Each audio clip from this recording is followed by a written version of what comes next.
dalam konteks komunikasi, ketika kita berbicara dengan orang lain, kita perlu melihat. Makanya Ibu perhatikan, Bu, kenapa sih orang-orang yang jualan itu bajunya rapi?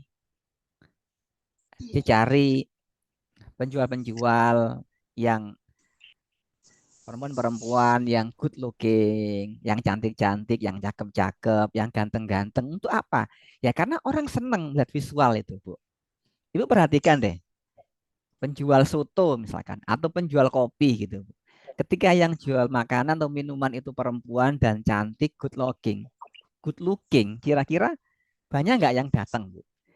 Bisa jadi rasa kopinya biasa saja, tapi karena ada pemandangan di sana secara visual, mereka asik gitu, Bu. Itu secara visual. Makanya kita melihat para penjual itu tampilannya seperti itu gitu loh, Bu. Atau ada juga, Bu, cara visual kita ngelihat nih penjual mie ayam, penjual bakso keliling lah. Itu jual tapi merokok. Kira-kira nyaman nggak beli, Bu, pas dia apa ngurusin dagangannya sambil merokok. Itu kan bikin beberapa orang itu jadi jadi mengurungkan niatnya untuk beli gitu loh. Bahkan terganggu dengan asap rokoknya. Itu cara visual gitu loh. Melihatnya nggak nyaman. Makanya kalau Ibu perhatikan ada penjual cilok, penjual pentol, itu pakai dasi, pakai jas. Ya memang agak berbeda, tapi orang ngelihatnya senang. Panas nggak? Ya panas, Bu, tersiksa itu, Bu. Tapi Dari nyari situ. penampilan. Ya, makanya penampilan itu penting karena ada 29% orang itu masuk ke melihat orang lain dari visual, Bu Nurul. Lalu bagaimana kalau seseorang itu secara visual kok tidak masuk di visual, tetap bisa kita akali bagaimana memaksimalkan potensi visual kita menjadi yang terbaik seoptimal mungkin, Bu Nurul. Nah, itu yang cara visual. Oke. Terus apalagi dari komunikasi, kemudian coba Ibu perhatikanlah kalau Ibu masuk ke pertokoan, ke mall, tentu agak berbeda, Bu, ketika kita masuk yang tempatnya tertata dengan rapi, ketika masuk ke pasar tradisional, pasar modern, aroma baunya berbeda. Kenapa sih orang-orang itu lebih suka belanja ke pasar tradisional yang tempatnya becek, baunya seperti itu? Orang memilih karena satu, harganya murah. Dia merasa, oh murah nih. Nah, mending saya beli, mending ada orang gini, mending beli sayuran di pasar, mentimun di pasar, 5.000 dapat tiga gitu. Tapi ketika ke pasar modern begitu masuk 5.000 dapat satu gitu. Nah, itu pilihan, Bu Nurul. Lalu bagaimana? Ya, kita sesuaikan saja. Kita mau bermain di mana dan pada saat kita berbicara, Bu Nurul, samakan dengan audiensnya kita. Kalau audiensnya kita orang-orang yang berpendidikan dan mereka meminta yang formal, ya kita tampilkan, kita suguhkan yang formal, Bu Nurul. Sebagai Yes. contoh, kita lihat audiensnya kita, siapa yang kita hadapi. Apakah audiensnya itu orang-orang jalanan? Tentu bahasanya berbeda. Bahasa lapangan dengan orang-orang akademisi yang intelek, risetnya beda bahasanya, Bu Nurul. Intinya adalah ketika kita berkomunikasi, kita nyambung dengan audiensnya kita. Itu, Bu Nurul. Iya sih Pak.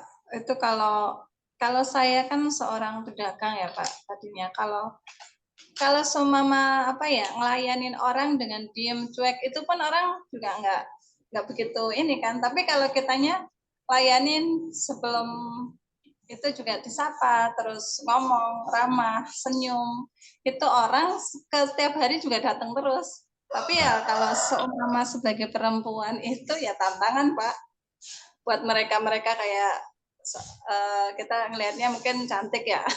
Ya, Nggak maksudnya tampilannya oke, rapi, terus murah senyum, nggak sombong gitu ya. Laki-laki kadang ada yang kesempatan kan Pak buat nggoda. Kitanya yang enggak ini malah aduh risih banget sih. Tapi demi jualan ya udahlah yang penting kita benar gitu. Nah, Kadang di di situ, Bu. Di situ kan kita apa?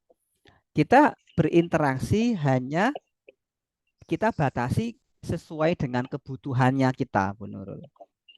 iya Ini sih. jadi tidak ada komunikasi lain di luar konten atau konteks di mana kita berada di sana. Nah, kita menemukan di lapangan memang kalau ada lawan jenis yang baik laki-laki atau perempuan yang terlalu ramah, itu kan memang membuka kesempatan. Iya. Nah, tapi cukup hanya saat transaksi berlangsung, tidak berlanjut di luar itu. Problemnya akan ada ketika yang ini ramah, oke, tukar-tukaran nomor WA. Nah, problemnya di situ. Bahaya. Maka kita batasi sebatas apa? Ya transaksi tersebut gitu loh, Bu. Dan tidak yang lain-lain. Yang jadi problem kan ketika orang di sini sudah oke, berlanjut janjian ketemu di mana. Kan hanya sekedar ngobrol, sekedar ngopi. Memang awalnya di situ. Tapi problemnya akan berlanjut. Gitu, Bu Nurul. Kalau saya sih nggak sampai ngasih nomor sih Pak, cuman apa ya, mungkin dia nyaman kok Mbak Nurul asik gitu Mas.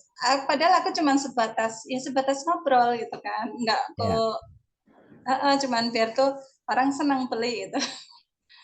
Tapi kadang nyari-nyari kesempatan mereka. Tapi aku nggak aku tanggapin sih Pak. Itu punya keluarga ya. Ntar kalau ujung-ujungnya ke sana, ntar yang hancur kita sendiri.